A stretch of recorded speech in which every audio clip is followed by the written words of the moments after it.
Welcome to American Education FM, everybody. I'm Dr. Sean Brooks. Welcome, ladies and gentlemen. It's crunch time. Here we go.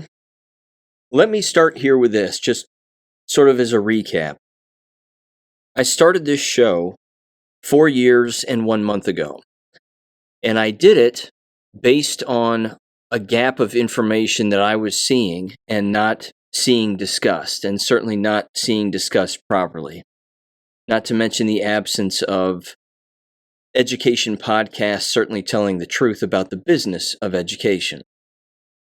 Throughout the first couple of months, and first few months, I should say, of this show, which took me into the fake inauguration of Joe Biden, I started to wrestle with whether or not, I don't know, it was just kind of sort of an internal thought that was bouncing back and forth, and I didn't necessarily know why, but it was a thought as to whether or not I should never bring up geopolitics, or if I should just stick with education and just education. And potentially, of course, child abuse and the medical industry and things of that nature.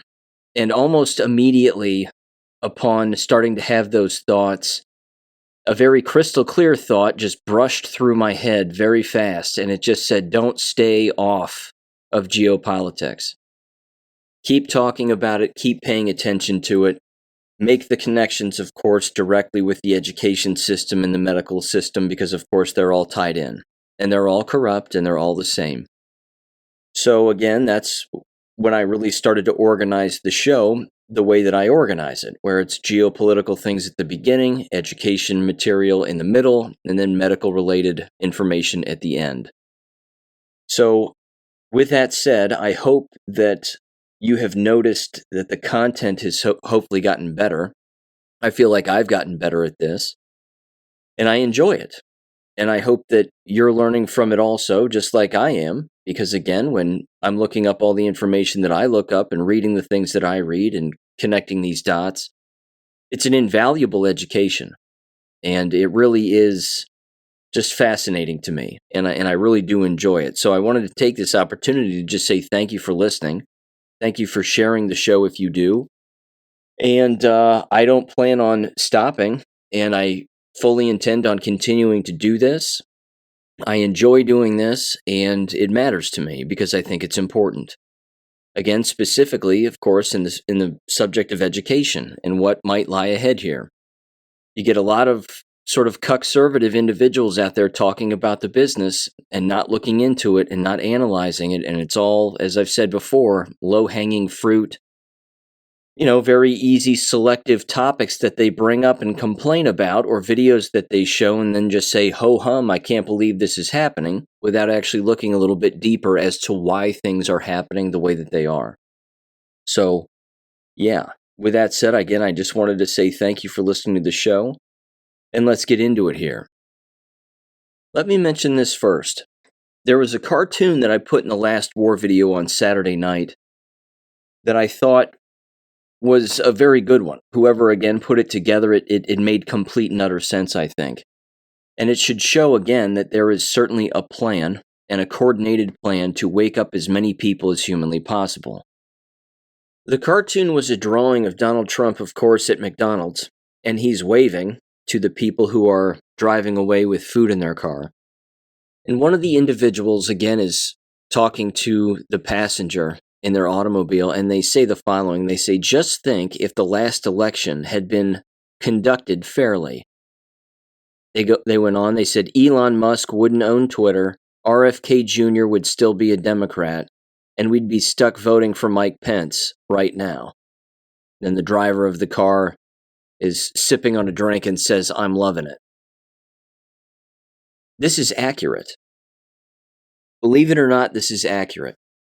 And that very well could have been the direction that we were going in, which again should show people that this is a sting operation. There is more than enough ample evidence to indicate that this is a massive nationwide, if not worldwide, sting operation regarding numerous things on numerous levels in multiple dimensions. And unfortunately, of course, there's a lot of individuals out there trying to take advantage of all of this from a monetary standpoint.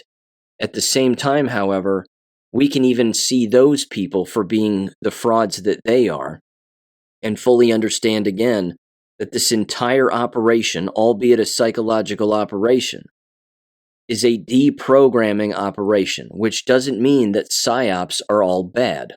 They're not. Just like the word propaganda. People hear the word propaganda and they immediately have a bad connotation to that word. I've been over the history of the word before here on the show. It started off as a very positive thing.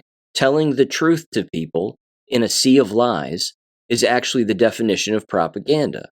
The problem is that there is good and now bad propaganda. Bad propaganda, of course, being lies. Good propaganda being the truth. And that cartoon, for example, along with, of course, numerous cartoons that we've seen for a very long time now, numerous years, and of course, that particular approach of using visual posters, or, of course, in our generation, we refer to them as memes. But these kinds of things, again, are positive propaganda, in particular, again, if they tell the truth. And that cartoon, again, is a perfect example of that. If you think of all of the individuals who have woken up just since 2020, even though many of us, again, were wide awake before then, but it all depends on the person and it depends on the event. Again, that very stolen election in 2020, the number of people who woke up just from that alone is astounding. It's an incalculable number. People voted for Trump, maybe quietly, but they voted for him when maybe normally in the past they had been a Democrat or liked Democrat policies, so to speak, even though those policies, of course, are designed to destroy us, including plenty of Republican policies as well. But they went to bed on 2020 on election night thinking that Trump had it all wrapped up. And then they woke up the next morning and everybody's saying that Biden won. That moment alone woke up copious amounts of people. That instantly activated, I would say, endless people politically in our own country who had never been engaged like that before in politics. Again, not an accident. You've even heard Donald Trump call it the pause. We had to take a pause. People had to see how bad things were. And yes, that's 100% true. And unfortunately, lives have been lost. I don't think that that's fake by any stretch. Which again is why criticizing the Q posts and the Q drops and all of that education that was available to us, and then of course went mainstream in the summer of 2018, even though again it had been bouncing around the internet for almost a year at that point. But again, by making it go mainstream, you were forcing the media to pay attention to those drops and forcing politicians to pay attention to those drops when maybe they hadn't in the past. Maybe they had no idea what it was. But that was the entire point. The entire point of all of that was to engage and activate the citizenry within every country around the world who was paying attention to it, share this information with people who are willing to hear it, and then you leave them the choice to either again continue to learn and wake up or remain asleep. And you can pick out again numerous individuals who who are wide awake and continuing to learn, and then of course plenty who are not. But again, you can't criticize that psychological operation as being a negative psychological operation. It wasn't. It certainly wasn't. And there are endless communications that are still taking place today that point back to those drops. Let me give you just a couple of examples. Keeping in mind, too, that in those Q drops, we were told that we need to learn how the good guys are communicating, so to speak, and how they're trying to talk to us without talking to us directly. So again, I understand that this is a lot of coded stuff and some people aren't interested, but it's a thinking exercise. So I would just encourage people to sort of take it at face value regarding just that alone. So the other day when Donald Trump was in North Carolina, he was hand signing a P-51D Mustang. On the side of the plane, again, it had a 51 written on the side. People immediately went to post number 51. on the cue boards to see what post 51 actually means. And wouldn't you know it, it happened to be an exact dated delta of November 2nd, which is when he signed the plane. And it was again November 2nd, which is post 51. And there's two posts within this post. It starts off with a picture of the nation with the flag over the nation, and it says one nation under God. And then this anonymous individual says the following. They said, quote, "I've watched as society has been effectively addicted to mainstream media, apps, social media, games, music, all propaganda, and the moment you try to open anyone's eyes, you are shunned, being dumbed down, weakened, and groomed for passivity and stupidity through food and their addictions, like calf literally being fattened for a slaughter. And with all of the race war propaganda and Pizzagate possibility, I became suicidal because I can't stand that no one will open their eyes and are being manipulated hard. I hope with all of my heart that Trump is going to make good on his promise to MAGA and clean the swamp. I've been thinking about joining the Navy for Corpsman Greenside, and I would love to serve under a Trump administration if he really does clean swamp. We'll try to join regardless. No openings for Corpsman right now, though. I hope that what OP Anon says is true. I will be praying for OP Anon and all who risk their lives for safety and that the Lord will guide them, and praying that what he says is true. And we will be praying for the spiritual edification of God for Trump and for his complete safety in all of this. The pieces are coming together for me. And if this is true, those working with him are absolute geniuses, because I would have never imagined there would be any way possible to take the monster of corruption that has overtaken this country. That's what the anonymous person said. And then Q responded by saying the following, quote, "Dear Patriot, we hear you. We hear all Americans such as yourself. The time has come to take back our great land. The time is now. Rest assured, POTUS is backed by the absolute finest people alive, who are all dedicated to the eradication, evil, and corruption from the U.S./world. Find peace. God is with us. God bless, and be safe." And then it's signed the WH. Again, does that stand for White House, White Hats? I'm not sure. But either way, there's numerous communications here that are undeniable. And you may have even picked up again on some of the language that Donald Trump actually uses in some of these rallies. It too, I believe, is completely undeniable. As I've said before, he openly talks about us having an occupied country. We're an occupied country, he says. That's not accidental. That language is in the Law of War Manual. Occupation. He's also called Election Day what? Hasn't he called it Liberation Day? That on Election Day on Tuesday, our country is going to be liberated. There's something going on here. There's without a doubt a military operation taking place here. That's never been said before by any past president. This language is deliberate. Let me give you this one also. This was a post on GreatAwakening.win, and believe it or not, I caught this the night of this particular rally because I was watching it as it was happening.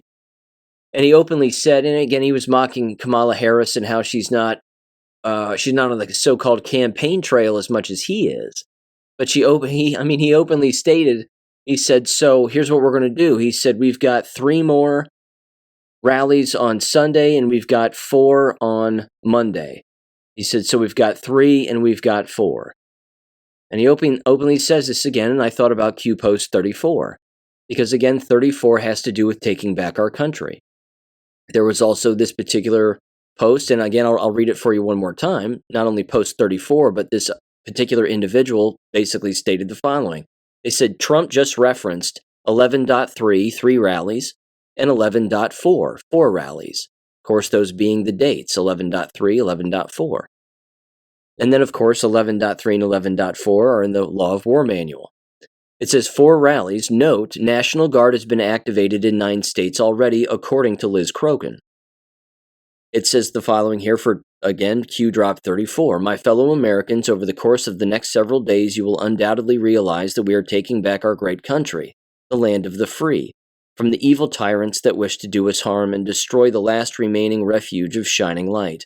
On POTUS's order, we have initiated certain fail-safes that shall safeguard the public from the primary fallout, which is slated to occur 11/3 upon the arrest announcement of Mr. Podesta, actionable 11.4. Confirmation to the public of what is occurring will then be revealed and will not be openly accepted. Public riots will be organized in serious numbers in an effort to prevent the arrest and capture of more senior public officials. On POTUS's order, a state of temporary military control will be actioned and special ops carried out." Unquote. Again, I don't know what's going to happen, but what I do know is that if there is a script here, and that these individuals are in fact controlled, or they have been allowed to, again, just walk around as the criminals that they are, and then they get scooped up, or at least a couple of them do, for very serious crimes, which we know are largely against children, and that this happens again on Joe Biden's watch before an election. I mean, that is the shot of all shots right there. That is a news story of all news stories that would flood the airwaves. And again, it would be breaking news on every news channel all day long. Hillary Clinton's former campaign manager, John Podesta, and now, of course, he has some nonsense position with Biden's fake administration. But again, we were told in those Q drops that Podesta and his brother have indictments. It's just a matter of when, basically when and where those indictments get pulled. When does that card get played? So I don't know. I just think it's interesting. And I don't know why that would even be typed out if it wasn't going to be actionable, if it wasn't going to be something that we actually see. So regardless of what happens here in the future, I am certain that the bad guys, again, are in Zugzwang. They are in a position where they know they have lost, hence all of their desperate moves that they've made and the pathetic public showings that they've made and a number of other things. And then, of course, all the other evil individuals that we see coming out of the woodwork, crying and screaming that Donald Trump has to lose and vote for Kamala Harris because she cares about this, that, or the other. I mean, these people are wrapped up in serious crimes against children. But they're being put in a position where it doesn't matter what move they make, it makes it worse for them. Let me give you an example. LeBron James. LeBron James just the other day was, again, in the Lakers locker room or whatever locker room he was in, and he had media people with microphones in his faces, and people actually asked him, like it matters, but they asked him, so can you clarify why you're supporting Kamala Harris? And of course, because LeBron James is a moron, he openly said, well, the reason I'm doing it, because I want to clarify, is because I'm for women's rights. I have a wife, I have a daughter, and blah, blah, blah, and I care about their future and whatever else. It's the most, it's the lowest intellect approach that anybody can take regarding any issues, certainly the ones that are currently going on right now regarding Kamala Harris. But even so, the deeper meaning behind this is that now in that long line of pedophile criminals that you have lining up behind Kamala Harris who all have associations with Sean Combs, LeBron James is just another one of them in that very, very long line. Again, guilt by association is a very real thing, but that right there should prove that these individuals are in Zugzwang again and again and again. It doesn't matter where they move. It doesn't matter what they say. They're putting themselves in a worse position if they feel like they have to speak out or speak up against something or for something. So they think. Again, it makes them look stupid the moment they move that chess piece, not knowing again that it doesn't matter where on the board they move the proverbial chess piece, they've already lost, and they're just being forced to make a move that makes things worse for them. It's Zugzwang. They're all in it. That's why, again, this is 5D chess, this is warfare. There's no doubt about it. It's undeniable, I think. Let me give you another example of a lot of these communications that take place with these Q drops, which again, I don't think is accidental by any stretch because they happen too frequently. And if you think of all the individuals that have been around Donald Trump and with Donald Trump this entire time, Dan Scavino is one of his advisors or one of, again, his employees. He's been with him since the very start. And a lot of people, again, break down Dan Scavino's tweets and X posts, however you want to say it. And again, they look at timestamps and they connect those timestamps with Q posts and a number of other things. Again, on November 2nd, Dan Scavino put out a tweet, an X post, that was titled The Man in the Arena. And again, it's a video, it's imagery of Donald Trump, again, speaking at these rallies and in a number of other things, but the post itself was 37 seconds. So if you look up post 37, it too is also on November 2nd. So again, that's referred to as a delta. I don't think that's accidental. Again, it's the way that they are communicating with people like us who pay attention to stuff like this. And the Q post says, quote, they are the true patriots. We will never forget. Let these coming days be remembered in our history as the time we fought to recapture the republic from those evil bad actors who for so long have sacrificed the good people of this land for their own personal gain. Fight the good fight. Let justice be served, unquote. And again, it's referred to as Liberation Day, as Donald Trump has mentioned it. That, again, November 5th of 2024 will be Liberation Day. It's just interesting language. That's all. It's a very interesting language to me. It's not something that's been said in the past by anybody running for office in the past. Now, let me spend a second on this too, because I don't know how to take this. I mean, this particular story is beyond bizarre to me, but you're probably aware that allegedly, so the story goes, a New York couple who is in the pet rescue business have apparently been raided by the police, or were raided by the police, so the story goes, and that their squirrel and raccoon were confiscated by animal control and euthanized, allegedly based on the complaint of a woman who lives in Texas. This particular squirrel, ironically enough, was also named Peanut. So you have a plane that Donald Trump signs, which is called Peanuts, and then you have this squirrel who happened to be named Peanut, and now there's speculation that maybe Jimmy Carter is actually dead, and of course his connection to Peanuts being a peanut farmer from Georgia.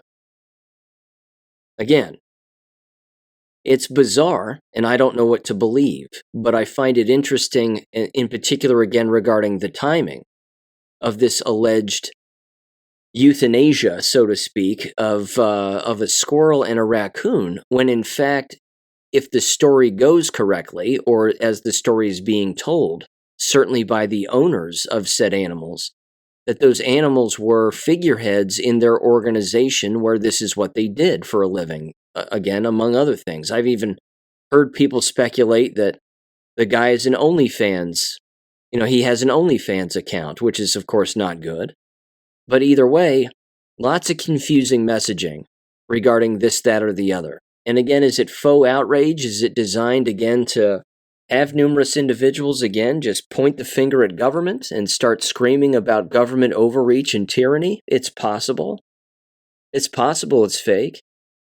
It seems a bit odd that, again, they would, that government would do such a thing based on a random complaint from a person who doesn't even live in the general area, certainly not even the exact same state as the story goes. My point is that I just don't think we can believe everything that we see at face value. But at the exact same time, we have to understand that this is psychological warfare on both good and bad sides, and there's a lot going on. So I fully understand it's confusing, but there are also, again, some universal truths here that I think are certainly worth bringing up. That gets me into election fraud now.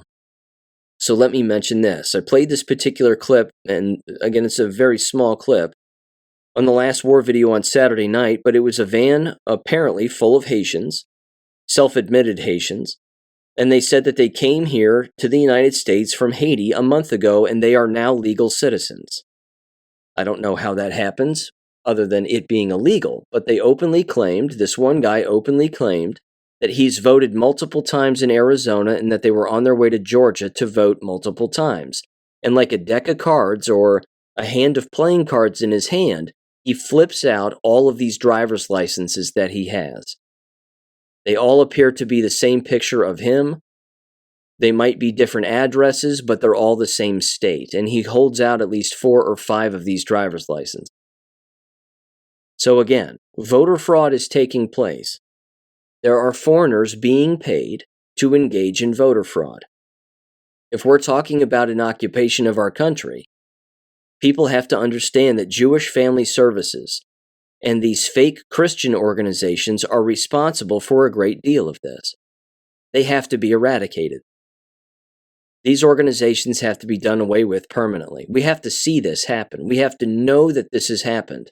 And then the people who have actually been engaging in bringing illegals here to have them do the things that they are doing, those individuals have to be arrested and imprisoned also. Yes, you can have trials. You can have, of course, unsealed indictments where a grand jury just looks at the evidence, makes the determination, and then away they go.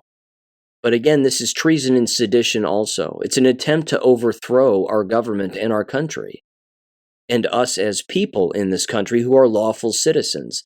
These are serious crimes. And these people have to be held accountable. That leads me back to this very quickly. Jenna Marie Griswold, the Secretary of State in Colorado. There was this post about her, specifically, again, releasing those passwords or knowingly releasing those Dominion passwords, which, of course, could be used nationwide. It said the following here. It said, quote, "It's been 3 days since America learned that Colorado Secretary of State Jenna Griswold leaked, quote-unquote, all the passwords to voting machines, and she hasn't posted once about it. Why? Because it's a Class 5 felony, and anything she says can and will be used against her in a court of law." They said, "Tick-tock, Jenna." They said, "November 1st, paper ballots now. The Colorado election cannot be certified otherwise because of the breach." Also, she leaked the default Dominion password, which may be the national default password. This could affect every state using Dominion. Then they said paper ballots.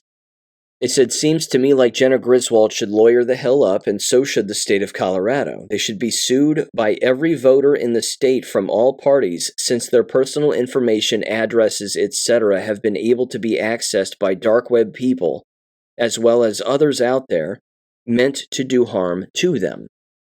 And then, of course, there was this, quote, "If 2 or more persons conspire to overthrow, put down, or to destroy by force the government of the United States, they shall each be fined under this title or imprisoned not more than 20 years or both." 18 U.S.C. subsection 2384, which is seditious conspiracy. And that, of course, is being leveraged against Jenna Griswold, and rightfully so. So again, when it comes to voter fraud nationwide, the evidence is on both sides of the so-called candle. It's on every single aspect and foot on the playing field, so to speak. We can see it from lots of different angles. It's actual criminals on tape openly admitting that they're engaging in fraud. And then again, in other angles, you have these politicians who believe that they can talk their way out of it. That they can say, well, it was an accident, or there doesn't seem to be any evidence of wrongdoing, or that anybody has done anything bad as a result of this particular action that was taken. That's not an excuse. These people have a job to do. It's like being a police officer, for example, and just saying, well, my gun just keeps going off in my pocket. Everybody knows that guns don't just do that. It takes a finger to pull a trigger. But, well, my gun just keeps going off in my pocket. And yes, I know it's going on in the police station and, but no one's been killed. So it's not that big of a deal and no one's been hurt. Yes, I've got a lot of holes in my pants, but other than that, everything is just A-okay. This person would be fired. They would be prosecuted. And here's another point I wanted to make too, regarding, again, being in Zugzwang and waking people up. We've seen the footage and heard of the footage, of course, regarding numerous individuals who have been standing in line, waiting to vote and waiting to vote early. and that these lines, again, are becoming longer, and then they're being shut down because the poll workers, so to speak, are coming out into the lines and telling the people who are waiting in line that maybe their machine is broken, that the ballot tabulator machines are not working properly, and that we understand you're frustrated, but if you come back tomorrow morning super early, you won't have to worry about it, and we'll have everything fixed and whatever else. The angle that I think is being lost on some is the fact that there are Kamala Harris voters who are also waiting in line to cast their votes too. And when all of these voting irregularities, quote unquote, are taking place, it's impacting them also. I mean, they want their vote cast too, don't they? So if the machine breaks, or there's poor management, or someone shows up in line and starts talking to people about voter irregularity or what have you, I mean, Kamala Harris voters don't have a choice but to hear all of that and then, of course, become victimized by the very same thing that other individuals who are voting for other people are having to listen to and being victimized by also. Voter fraud, you would think, would be the universal language to everybody, that numerous people's votes, regardless of who they're voting for, are not having their votes counted properly. You would think that would anger endless people, again, regardless of their political persuasion. So it is scooping up more individuals to wake them up as to what is actually going on. They might be standing in line and saying, well, all of these Republicans and all of these conservatives don't know what they're talking about when it comes to voter irregularity or machines not working. And then as soon as they have that thought, one of these poll workers walks out of the building in line and says, okay, everybody, I'm sorry, but you all have to go home because our shit isn't working. I mean, that's going to wake up that person. That person's going to go, wait a minute, I thought this was some kind of a Republican conservative MAGA lie. And then they realize it's not a lie. It's not some rumor that's getting spread on social media or some video that's been tampered with, that it's actually happening to them and that they are actually seeing it happen. That's a slippery slope. But again, if that wakes them up too, then perfect. That's a good thing also. So I want people to just kind of keep that in mind too, that there are Kamala Harris voters that are being victimized in this also. They're not being able to have their ballots cast. They're being told to go home also when everything breaks down.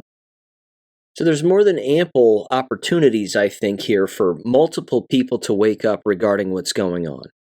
Again, if those on the proverbial left believe that voter fraud doesn't exist and that this is all just a figment of our imagination, I guarantee they're being victimized by this also, and that they know that they're being victimized by it also. So again, everybody wakes up at different times for different reasons. But if this is the jumping point for some of them, so be it.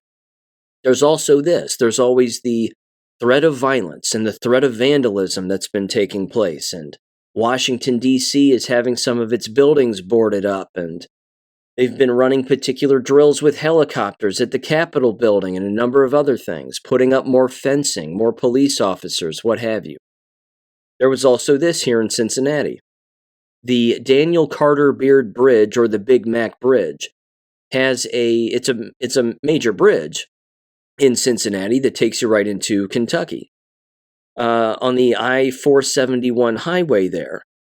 Apparently, underneath the bridge is a playground, and the mainstream media was claiming that the playground caught on fire. They don't say how, and they don't say who did it, but it created such a massive fire that it was melting some of the steel associated with the bridge, and then they had to close the bridge for a great deal of time.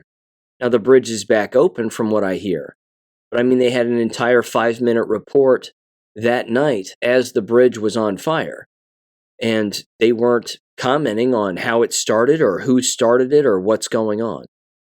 So again, transportation vandalism is certainly something that I think we can expect to see regardless of any election day outcome.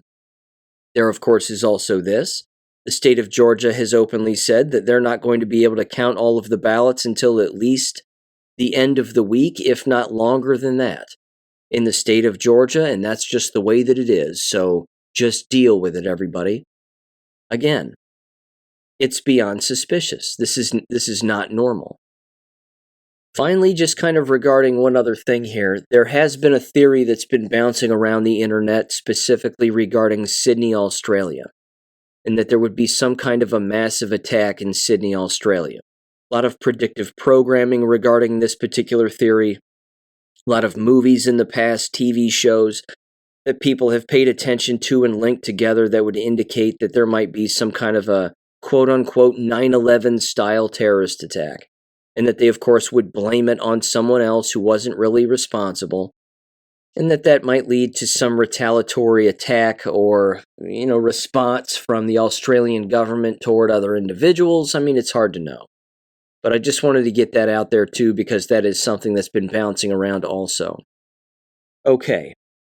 Let me mention this, too, briefly, just sort of grand scheme, political atmosphere, and certainly from a historic standpoint and a number of other things. I fully understand, as I've brought it up on the show numerous times before, the business of Donald Trump's connection with the Jewish lobby and individuals of that persuasion and a number of other things. I've heard all the nicknames, as you have too. People call him Zion, Don, and all this other stuff. I'm not denying some of that, but as I said in the last episode, there is potentially a bit of a rope-a-dope that has to take place here too.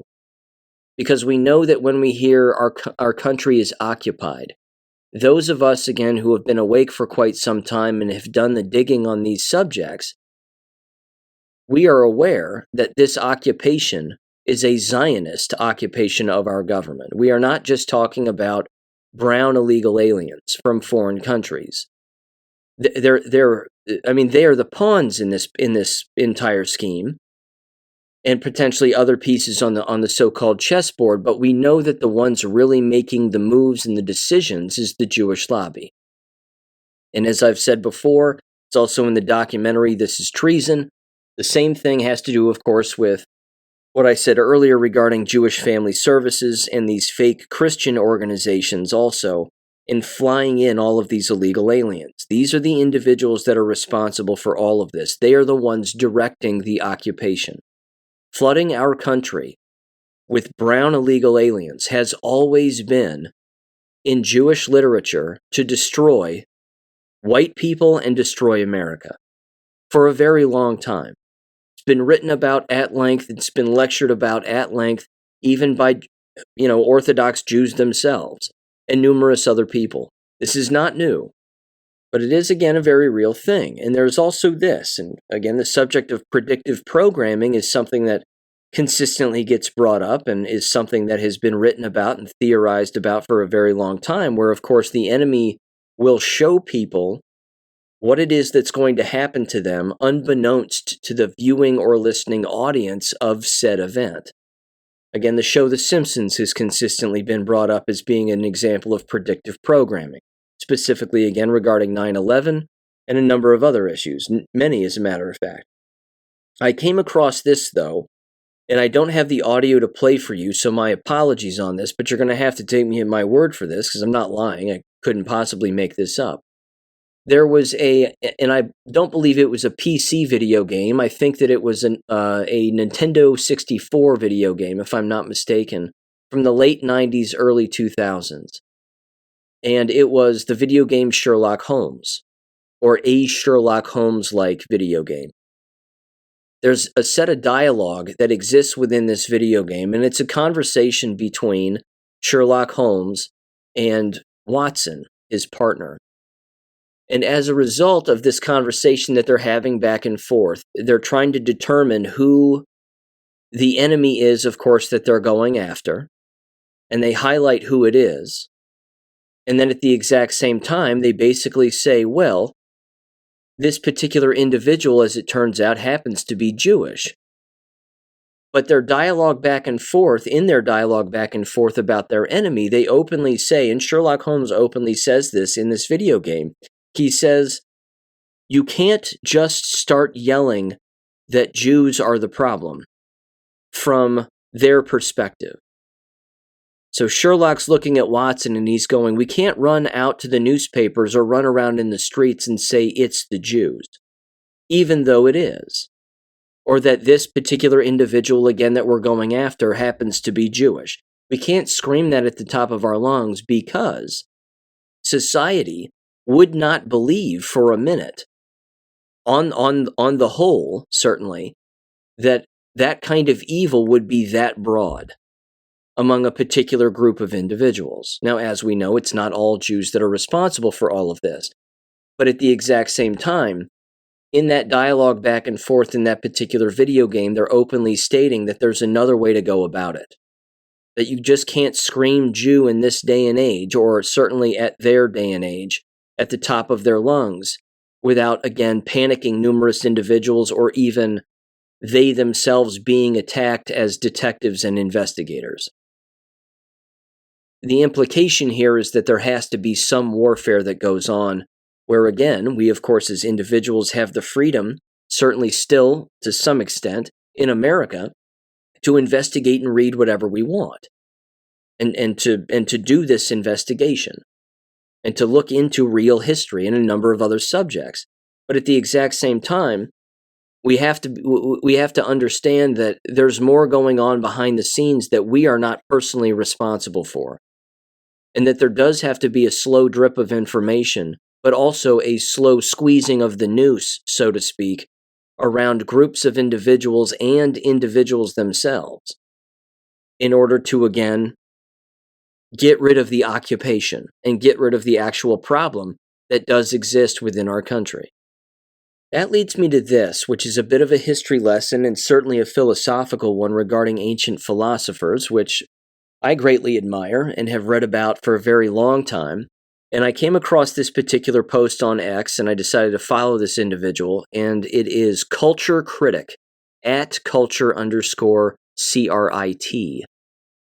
Again, I recommend giving them a follow. This is a fantastic thread that they put out the other day, and I wanted to read it to you. Here's what it says. It says, quote, not to mention you're going to be able to pick up on some of these words here, of course, because they get used with regularity and inaccurately so. It says, quote, ancient Greek thinkers like Socrates and Plato hated democratic elections. They saw democracy as part of an endless cycle of regimes, destined to slip into mob rule. But Polybius knew how to break the cycle. They went on here, they said Socrates likened the state to a ship.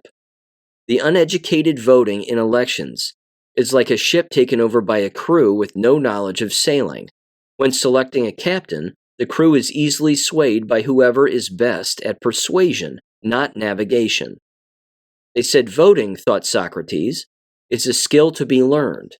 In Plato's 5 forms of government, democracy ranks only above tyranny, which it will inevitably become.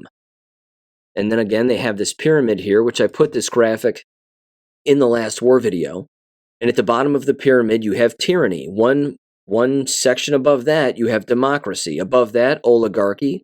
Above that, timocracy. And then above that, aristocracy, being at the very tip of the so-called pyramid here. He went on, and he said, why is this the case? He said, systems that maximize freedom and equality lead us to pursue selfish pleasures, not the common good. When votes are cast based not on what is good, but what is desired by the masses, demagogues emerge. They said, like the ship, he with the best rhetoric wins by playing on selfish interests and emotions, not reason.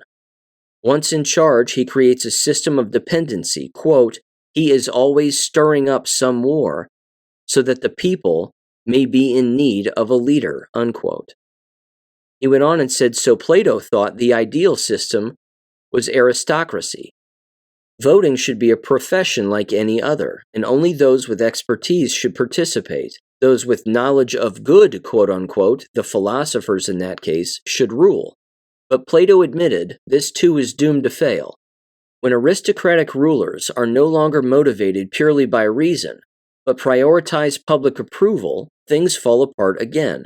200 years later, a man named Polybius proposed a brilliant solution. Polybius argued, that regimes were in an endless cycle, and the three basic forms of government are destined to degenerate into their lower forms and lead back to anarchy. But there's a way to fix it. So again, there's a particular chart here, and on the bottom right-hand side, it says mob rule. Right next to that, it says oligarchy. Right next to that, it says tyranny. And right next to that, it says anarchy. From anarchy, it shoots up to a monarchy, which then he claims that it shoots right back down to tyranny. So you end up with tyranny again, which then, of course, causes an aristocracy. And then that shoots back down to an oligarchy, leading to an oligarchy, which ultimately leads to a democracy, which then again leads back down to mob rule, and then right back to anarchy again. And as I'm going to describe a little bit later, this is exactly what's happened from a voter standpoint when it comes to individuals in in both the House and the Senate in our own government. You see these balances of quote-unquote power shift hands at the exact same times and last for almost the exact same amount of time. Again, it should prove that we have an occupied government, because it's the illusion of there being a difference when in fact there is no difference. These individuals have just held power within these halls of Congress and within the Senate for the same amount of time. It's just the illusion of there being some kind of a difference. Culture Critic went on here and said, to break the cycle, you need to combine elements of each system. Polybius admired this in the Roman Republic. It says consuls, monarch-like leaders, and then you have a senate, an aristocratic body, and then you have assemblies, a democratic element. It says the idea of the separation of powers was developed by Montesquieu and led ultimately to the American system devised by the Founding Fathers. The presidency, monarch-like, the Senate, aristocratic, and the House of Representatives, democratic, plus the judiciary to add balance.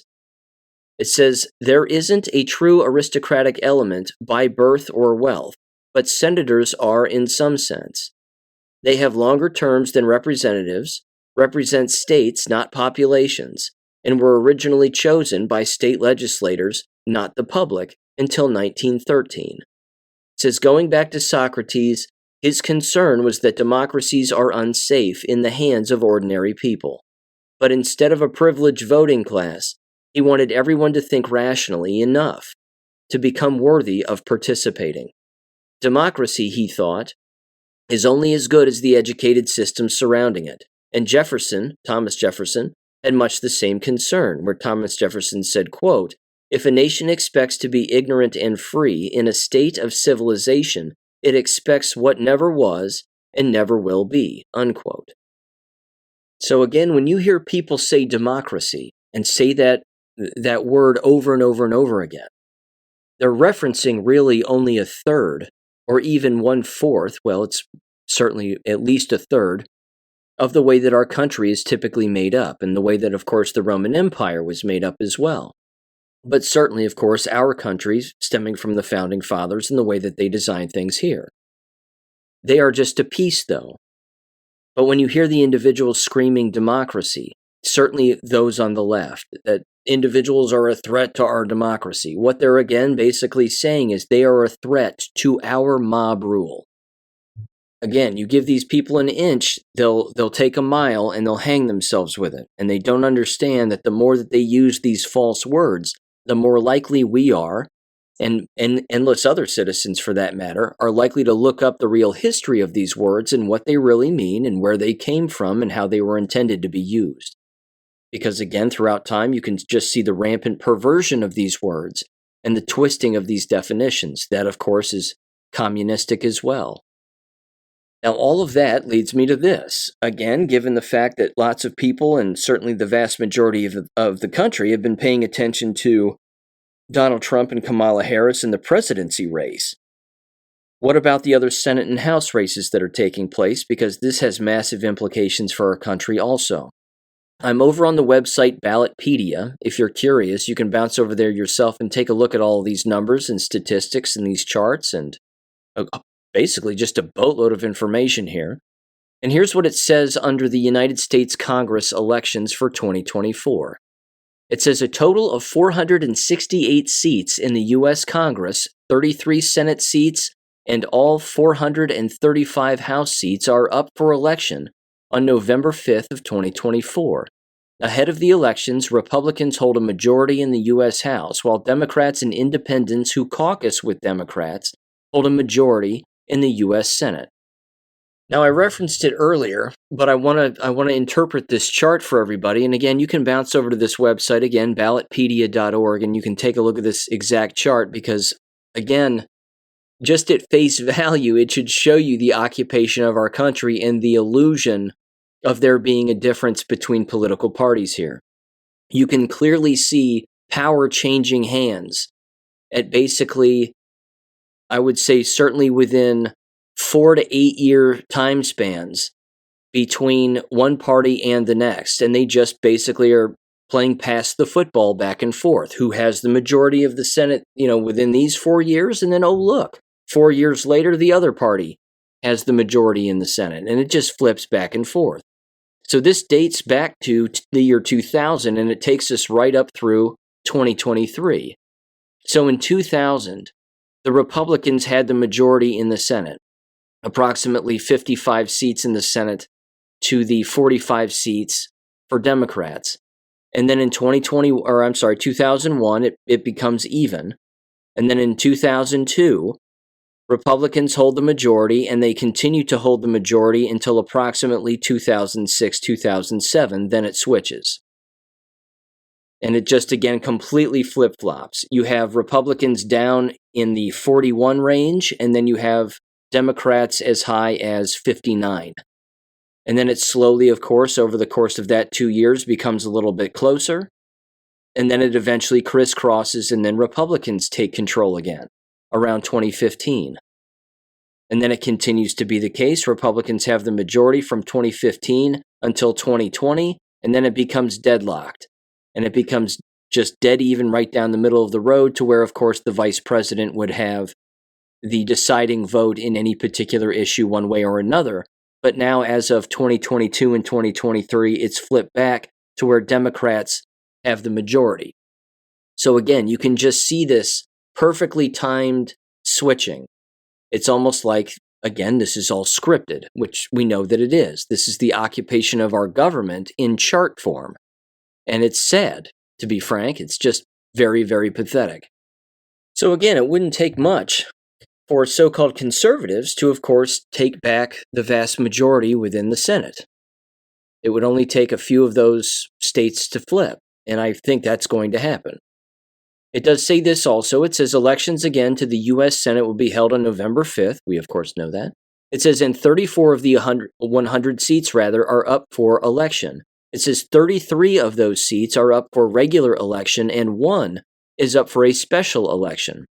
It says heading into the 2024 general election, Democrats have a 47 to 49 majority with 4 independents. 3 of those independent caucus with the Democrat Party, and 1 other counts toward the Democratic majority for committee purposes. It says 34 of the 100 seats are up for election, including 1 special election. Of the 34 seats up for election in 2024, Democrats hold 19, Republicans hold 11, and independents hold 4. Democrats are defending 3 Senate seats in states Donald Trump won in the 2020 presidential election. It says Republicans are not defending any Senate seats in states that Joe Biden won in 2020. It says 2 special elections are scheduled for November 5th, 2024. 1 special election will be held to fill the last 2 years of the 6-year term that Senator Ben Sasse, Republican from Nebraska, was elected to in 2020. The other special election is to fill the rest of the 6-year term that Dianne Feinstein, Democrat California, was elected to in 2018. Feinstein died on September 29th of 2023, burn in hell, and the Senate seat Feinstein held is also up for regular election on November 5th of 2024. It says as of October 2024, 10 seats are open because the incumbent did not run for re-election. 9 incumbents are retiring from public office, and 1 incumbent is running for another office. Now, that, of course, was all Senate related. This is now the House of Representatives. It says this again on Ballotpedia. It says, heading into the November 5th, 2024 election, Republicans hold a 220 to 212 majority in the House, with 3 vacancies.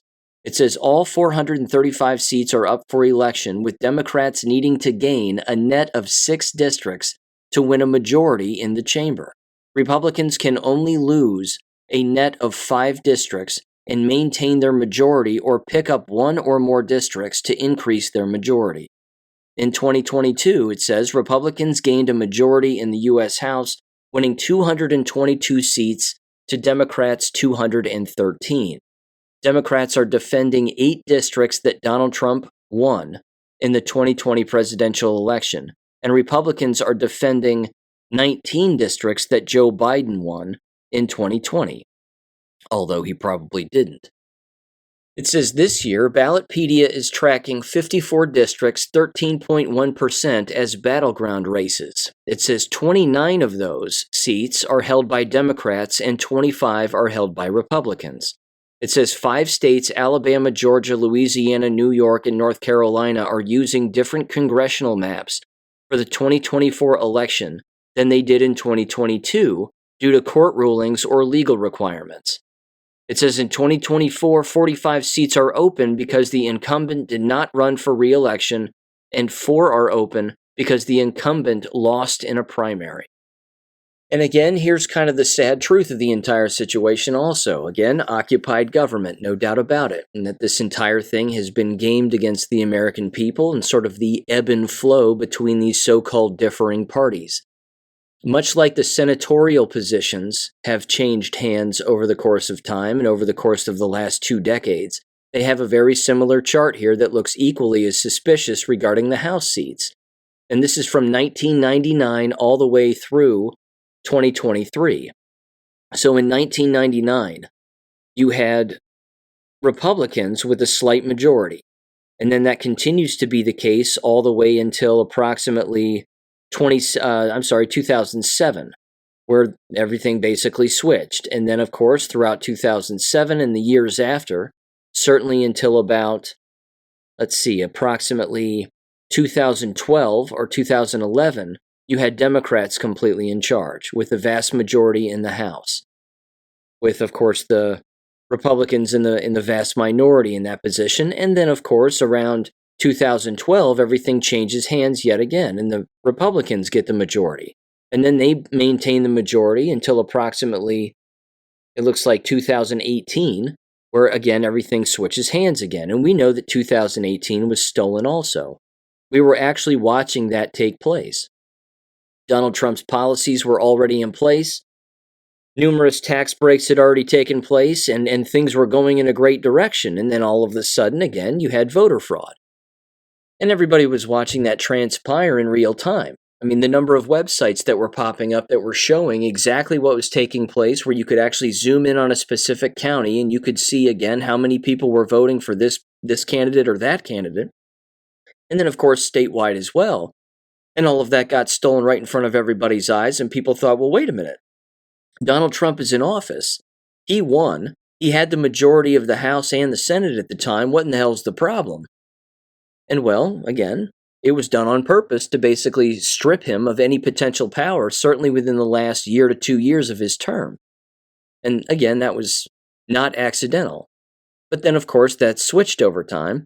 And Biden, of course, was illegally installed, and then things immediately switched hands sooner than they typically do. Now, again, Republicans have a slight majority, and the Democrats have the minority, but only barely. So again, if voter fraud takes place here, which we know that it's already taking place, you're going to see these small pockets and these strongholds do their best to hold on to Democrat seats as much as humanly possible. The last thing that the bad guys want are some of these old lifers to be kicked to the curb. Even though, again, they've been in these positions for a very long time, they've made copious amounts of money, and they've done absolutely nothing. But the hope here is that there is less voter fraud, or that if there is, then it is caught, and that there might be new elections in the near future here, past election day. That would be interesting to see if that ends up taking place also.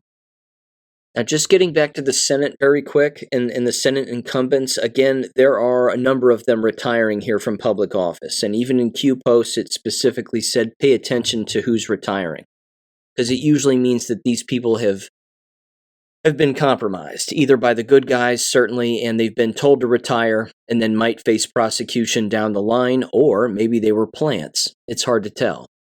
Either way, you have Kirsten Sinema in Arizona. She's retiring. You have Joe Manchin out of West Virginia. He's retiring. You have LaFonza Butler out of California. She's retiring. Debbie Stabenow, thank God, she's retiring from Michigan, rather. You have Ben Cardin from Maryland, a Democrat, also retiring. You have Tom Carper, Democrat, out of Delaware, retiring. And finally, and last but not least, you have Mitt Romney of Utah, a so-called Republican, retiring. Again, that's a great deal of retirements. Maybe they're afraid of Donald Trump. Maybe they're afraid of actual justice coming down the line. Or maybe they've already been held accountable and their card's already been pulled. That's quite possible too. So in that same vein, let me mention a few other theories here and a few other things that are bouncing around. First of all, regarding more voter fraud, there was this. This is a post on greatawakening.win. It said the following. It said, company charged with forging thousands of ballots in Pennsylvania deletes website. It says Francisco Herida, if I'm saying that right, is the vice mayor of Mesa, Arizona, and sits on the city council. In 2017, he founded FieldCorps LLC, which is a get out the vote corporation, quote unquote, that focuses on canvassing in the swing states and getting people to register to vote. Already seems suspicious. You have an individual in Mesa, Arizona, starting up a voting organization to, again, push out the vote in other states. Again, focus on your own state. Stay in your own state. It says in Pennsylvania this week, the Lancaster County District Attorney, Heather Adams, had just charged Field Plus Media Corp., a subsidiary of FieldCorps LLC, with massive amounts of voter fraud. The DA and the election officials in the county have confirmed over 4,000 forged ballots and counting. They are still confirming more forged ballots every day from FieldCorps LLC. Again, it says the vice mayor of Mesa, Arizona, has attempted to swing the election by forging thousands of ballots in Pennsylvania. It says update on October 31st was they have begun scrubbing their website, and they have. They basically, FieldCorps LLC scrubbed their entire website of numerous information, but again, a lot of anonymous individuals archived some of that information, and they have screenshots and a number of other things. Again, you would think this would be illegal, that no one sitting on any city council anywhere, or even holding any kind of political elected position, would be able to engage in starting up any organization having to do with getting out the vote, quote unquote. Of course, it just means voter fraud.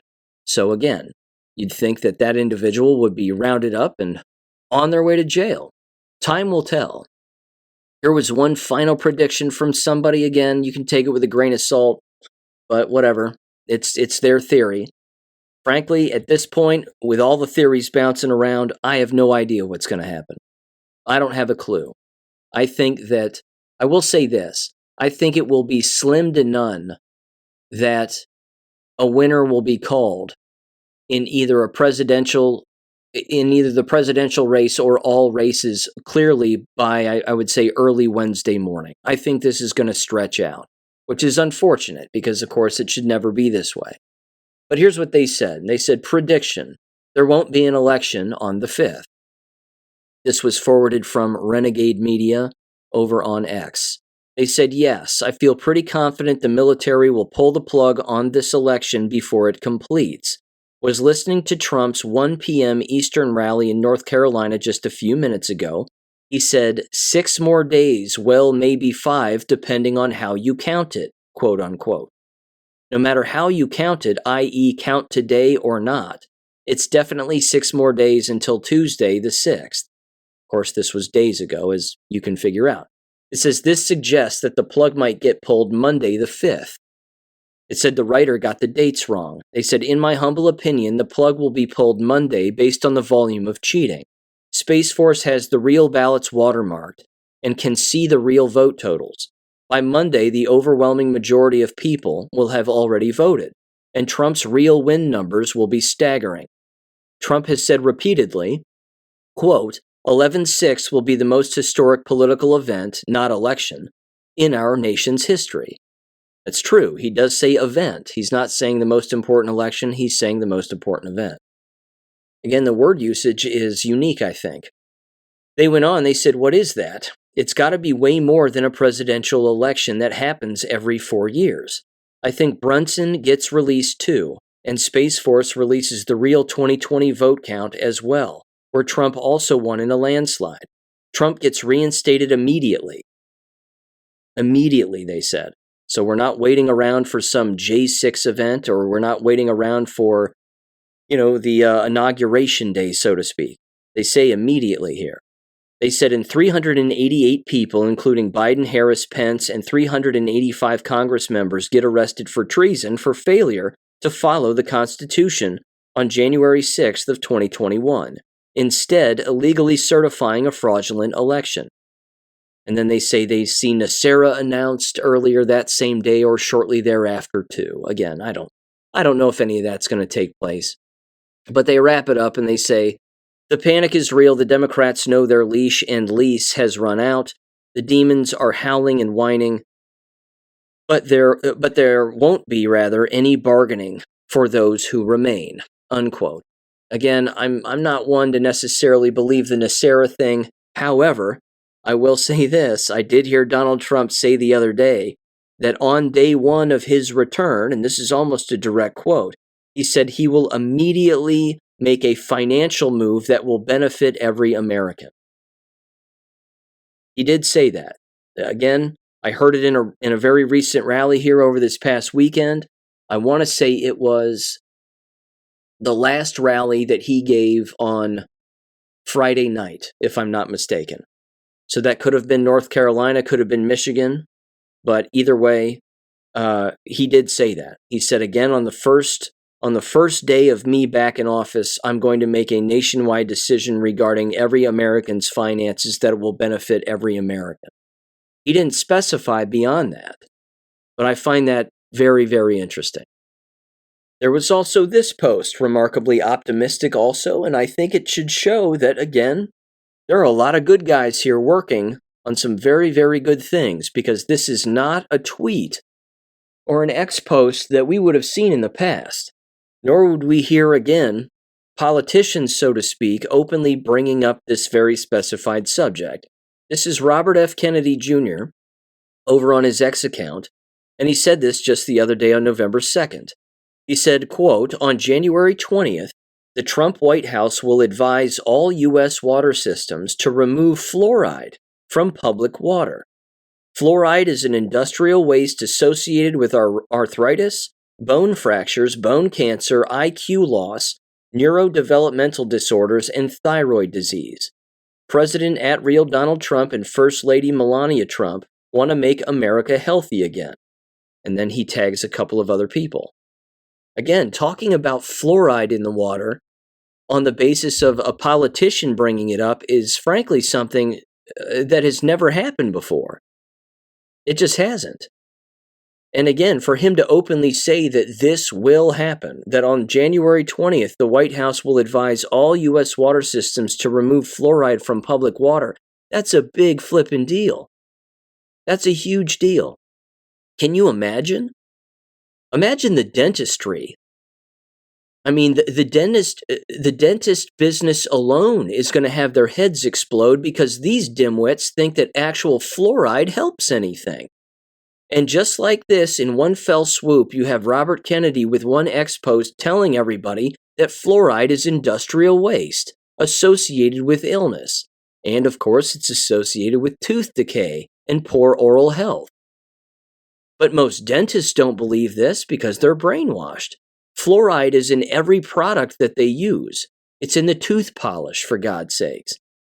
Yes, it's in the toothpaste that they push within the offices. It's, of course, in the mouthwash and 1,000 other things. But again, This is a big deal. We're going to see something very cool happen here. And these are all, again, awakening decisions. And as these decisions are being made, and as these posts and orders and demands are being made of other people, it's going to wake up copious amounts of individuals as to what has actually been going on this entire time.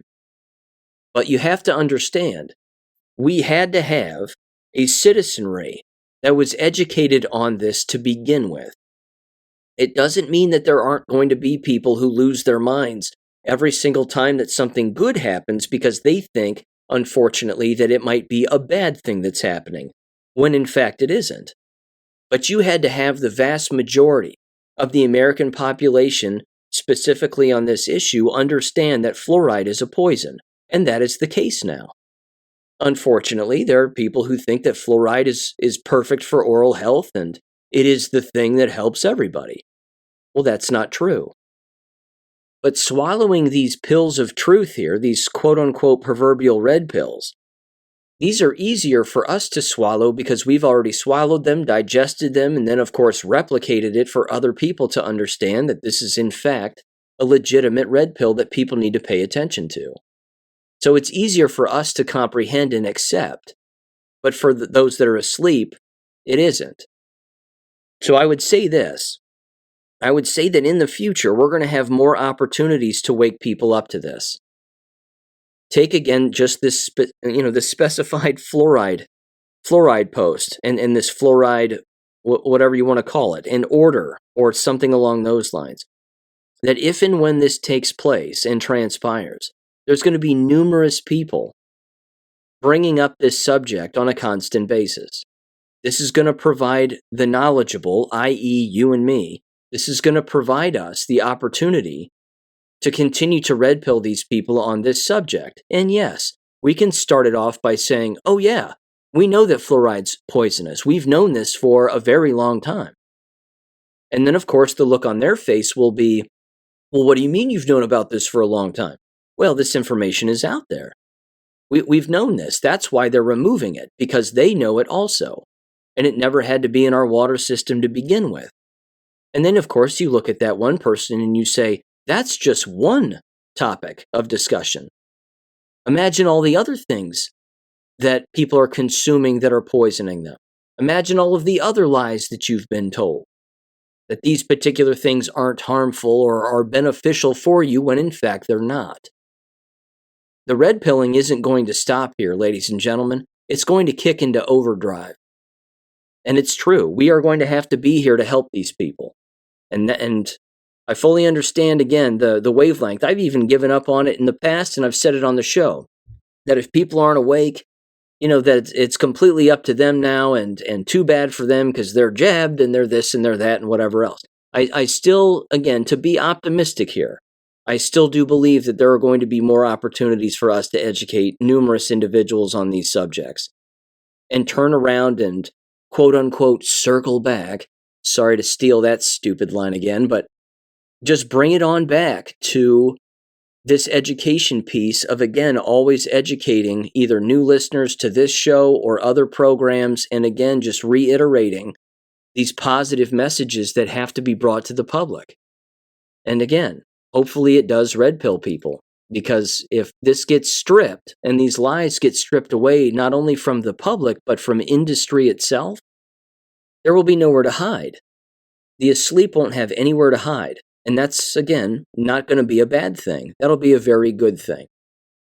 Now, in that same vein, I want to mention this, and I'm glad that I came across this post, and it was Sandy Adams who sent this within a text thread here. I've been looking for this post for quite some time, and I knew that I had it in my archives, but it was just interesting timing. Clearly, God was behind this timing, because I was looking for this and I couldn't find it, and then she ended up sending it. I didn't even ask her for it. But it says the following here, and this was a 4chan post, I believe, or certainly on maybe 8chan back in the day. This was dated by an anonymous individual on June 24th of 2018. So I want people, again, to just kind of go back in a time machine and remember, if they can, what was going on back then. You certainly already had Q drops being dropped with regularity, and they had been since October of 2017, the year before. But here was, again, the beginning of the summer, June 24th of 2018, and there was this post which had a bunch of responses to it. And at the bottom, it was signed R, just with the letter R. Again, this is really where a lot of the rumor swirling started to occur regarding JFK Jr. being alive. Either way, I don't know if any of that's true or not. I think it would be very cool if it was. But either way, let me just read this post because it is interesting. It says, quote, "In 1909, we lost everything. My father caught on, first to the Bilderbergs. Then he caught on the NASA. He demanded to know who the Greys were and why they were here. They killed him. I strategically staged my own death, allied with the one person in this world whom I knew was horrible enough to trust, but we began to build the plan, quote unquote. Penance is coming, it says. Regardless of what you think, you are not yet awake. You do not know how deep this goes. If you knew, you could not sleep. Many of you could never go on. You need each other. You need every one of you. Learn to play nice with each other or be left behind. If one stumbles, pick them up. If one asks a question, give them the answer. That is how we grow. There's no more room in the plan for arrogance and self-importance. If you turn one away, you've hurt the plan. If you hurt the plan, you'll be left behind. We are watching. We see it all. There are no secrets. You would never believe the files kept on every one of you. For that matter, you'd never believe where they are kept. Prepare for the next phase. Prepare each other. You are one, and where we go one, we go all. And then it's signed just with the letter R, unquote. Again, with the speculation aside, the fact is there's a good message there, which is that we need to keep learning, that we can't stop learning. If we think we have something figured out, we don't have it figured out completely yet, and we need to not stop. So again, it doesn't matter what happens on Tuesday, the days, the day before, the days after, whatever. We have to stay on this. We're still at war. I understand there's great people behind the scenes pulling certain strings. Of that, I have absolutely no doubt. But it doesn't mean, again, that people aren't continuing to wake up and people aren't continuing to shed their skin, which is a very good thing. So we have to, again, I think we have to continue to help these people. And if somebody asks a question, yeah, we have to give them the answer. I don't think there's anything wrong with looking at them and saying, you do understand that these answers are widely known among endless individuals, and there are numerous conversations taking place about these answers. But even so, we still have a responsibility, again, to consistently learn. And then, of course, as we all know, that involves unlearning also, and removing the things that we have been told that are in fact not true. Now, let me talk about a domino effect that this might also cause, and a different avenue in which these dominoes would fall. These dominoes could fall over in the direction of what is, of course, called American education, both throughout the entire public education system, private, charter, you name it, all the way through so-called higher education. This may take some time, but this may happen. It may happen that the deprogramming of so-called American educators and the people within this profession is something that is going to happen in the future. But as we know, that programming has been embedded in actual state curricular law, to where the states require particular books, of course, to then be used. And as we know, everybody's reading out of the same textbook, and if the textbook is filled with lies, well, if it's the requirement, then everybody's still required to read it, and then they're tested on it, and so on and so on. Unlocking the human mind, though, when it comes to our potential, is going to make learning that much more easy for everybody when it's the truth. When they're actually just learning the truth and what the truth is. Again, go back to the fluoride topic. That means that every single science book that has the word fluoride in it, and fluoride being beneficial, is going to have to be removed. which means the curricular benchmarks and state standards and or law having to do with that subject is going to have to be deleted permanently. And that's just one subject. Imagine all the other lies and all the other subjects that we've all been lied to about. If society is awake and you have public, private, and governmental organizations and entities that align with society, then what will happen is it ends up being society that is the driving force on factual information. Yes, there will be more debates, but that just means that there's going to be conversations between the knowledgeable and the unknowledgeable, and more evidence is being shared. More factual evidence that gets shared is going to wake people up. That's going to force policy change. That'll force law change, curricular change, and so on and so on. Now, we know that the fastest way to accomplish that is to home learn. You don't send your children to these brainwashing indoctrination systems where they are academically failing, believe it or not, even if they have straight A's. They only have straight A's because they're memorizing things that are not real. But if they actually realized and actually understood that what they were being taught in school is not real, then their so-called straight A's become obsolete and not important in the slightest. So this is something, again, that can happen, but there's a move here that could be made and that Donald Trump has openly said that he is willing to make that will financially save parents and families who have children who are sending them to these public institutions to then encourage them, of course, to home learn.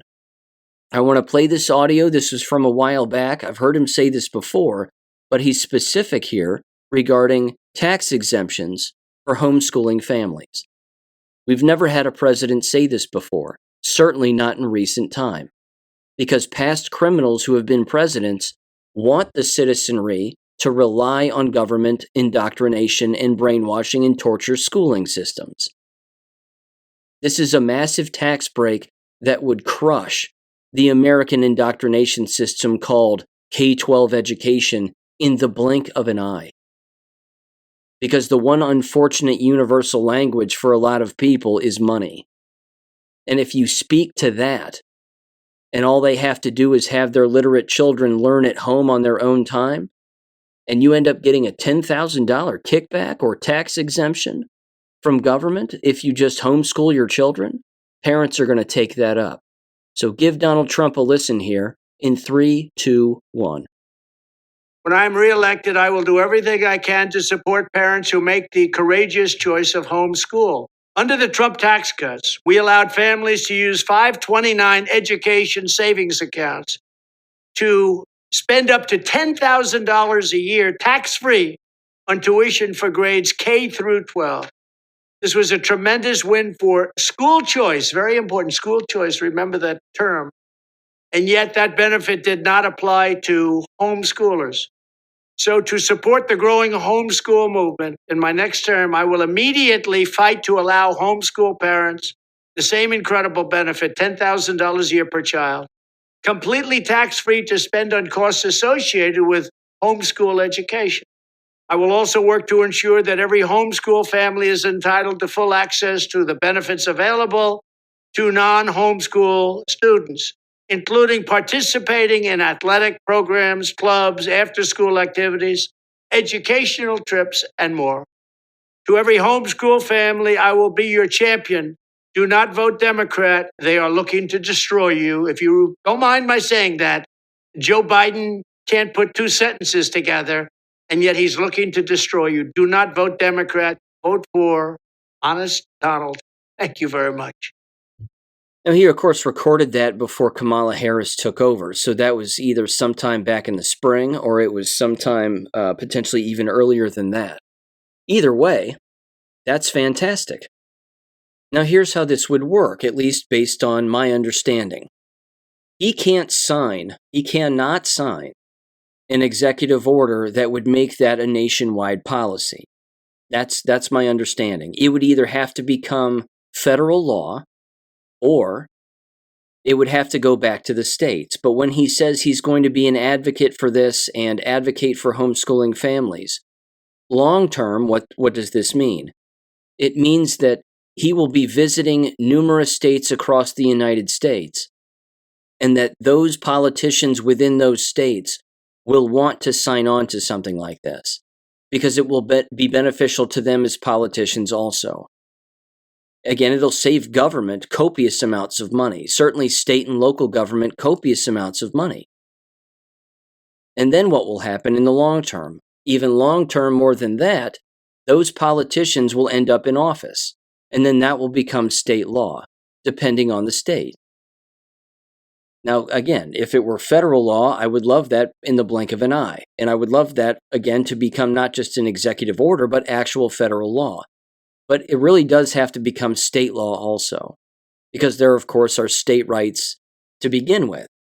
But again, with the Department of Education gone, at the federal level, states aren't going to have the money in order to fund the public schooling system the way that it's been corruptly funded this entire time.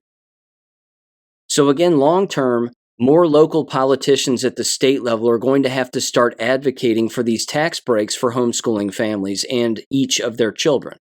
This plan has already been written, I'm certain of that. It's just a matter of implementing it now over the course of time. But again, you're going to have numerous individuals, actual public individuals and family members themselves with children screaming at the tops of their lungs to have politicians in local government and in their state houses advocating for that plan. People will move states if they can't, find jobs elsewhere so that they can homeschool their children in the state where such a thing becomes law. That's already happening, frankly. Again, if you have in the state of Ohio, if you're engaging in a religious school, which just happens to be a religious curriculum within your own home, you get a massive tax break. You don't have to pay school taxes and send your children, of course, to those buildings and those school districts, which is fantastic.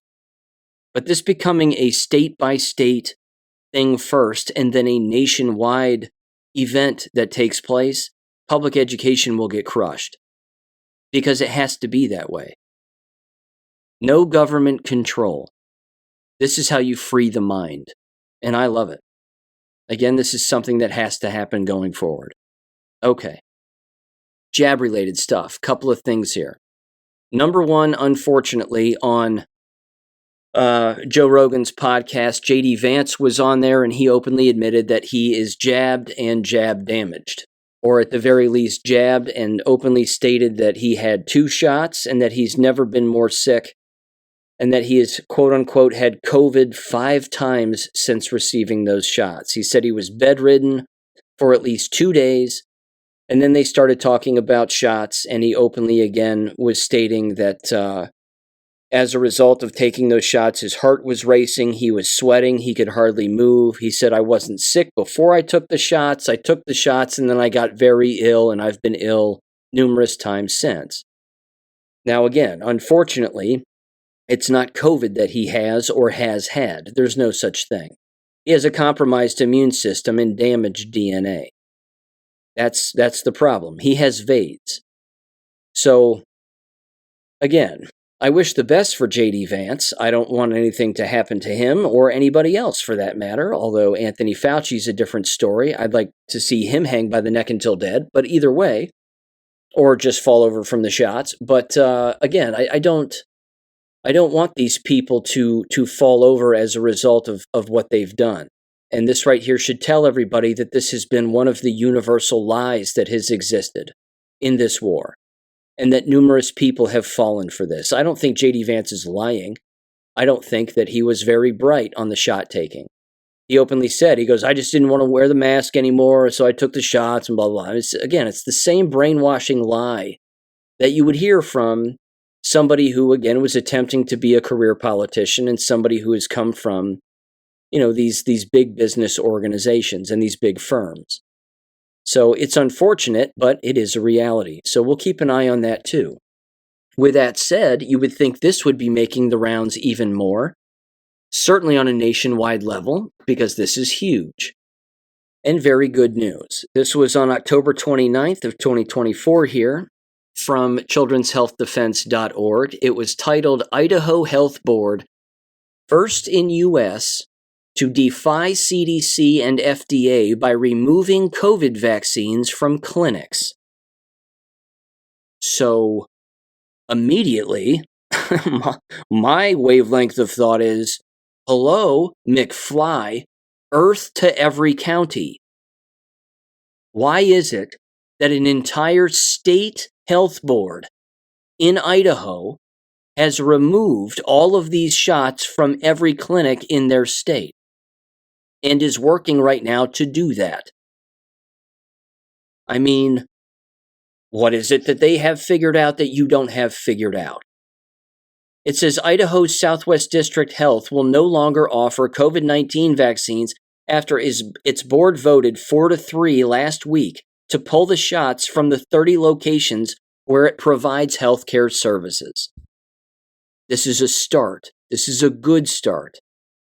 In the article here, it says, quote, "It's the first health agency in America to do that," said Laura Damaray, a Southwest Idaho resident and nurse who attended the October 22nd vote, told the Defender.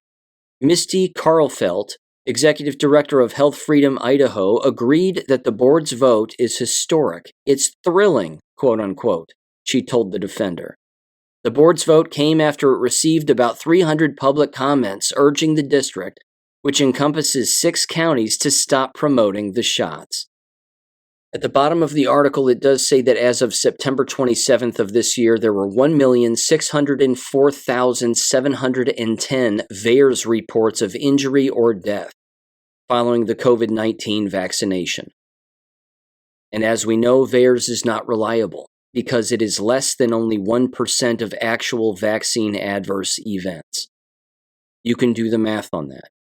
The death toll and the injury toll with this is massive. It's huge. But this has to be abolished nationwide. And here's what I'd like to see also. I would like to see Robert F. Kennedy Jr. not only go after the FDA and clean house, not only go after the CDC and abolish them completely, but I want to make sure that he doesn't surround himself with the likes of Robert Malone and these other people. He needs to surround himself with the likes of, say, Thomas Cowan or Dr. Kaufman. These individuals who know that viruses are not real, have never been isolated, and that all vaccines and vaccination is pharmaceutical depopulation poison.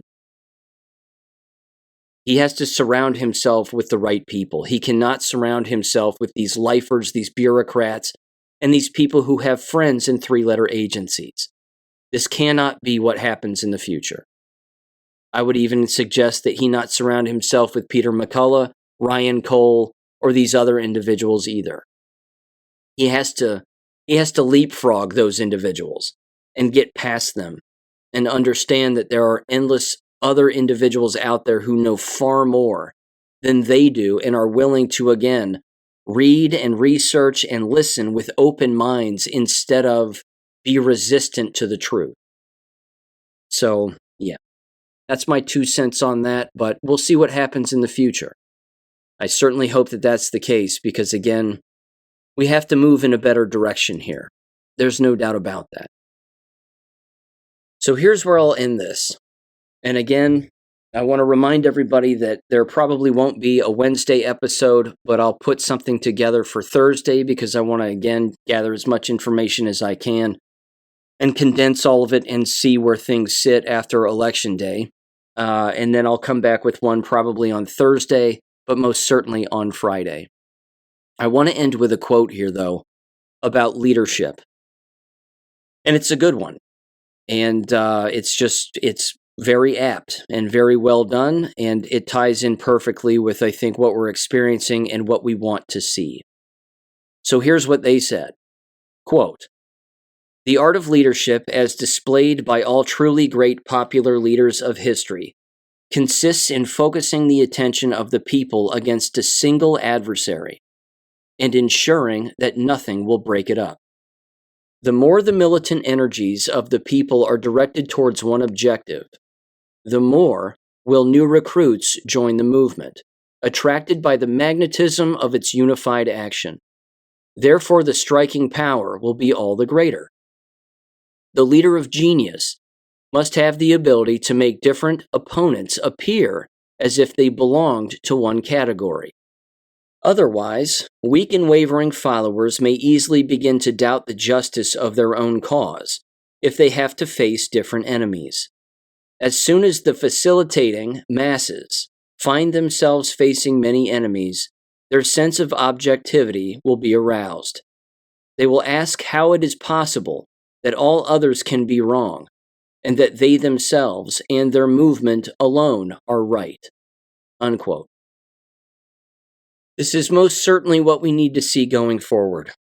We need to see the truth. We need to hear the truth.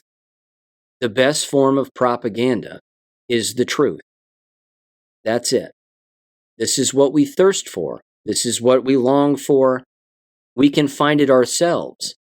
But unfortunately, there are many individuals out there who need to have it spoon-fed to them by strangers on their television. But if those strangers aren't going to wake up and aren't going to listen, regardless of how much the messaging gets pushed out there, they will be left behind. Because again, we are the ones who have the voice. We are the ones who have the majority.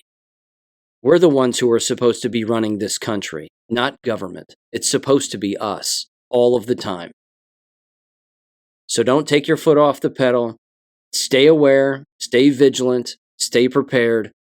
This is going to get interesting, ladies and gentlemen. And these enemies are going to continue to show us exactly who they are. Because those who are going to scream the loudest are the ones who are going to have the most to hide. And they're continuing to do that. And I don't think that's going to stop anytime soon.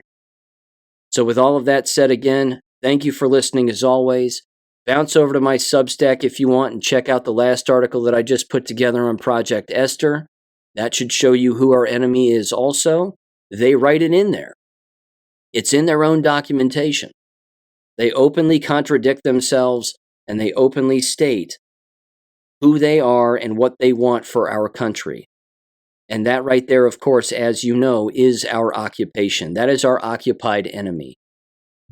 And this, too, again, has to be something that is highlighted and continuously highlighted and then hopefully ostracized in the future.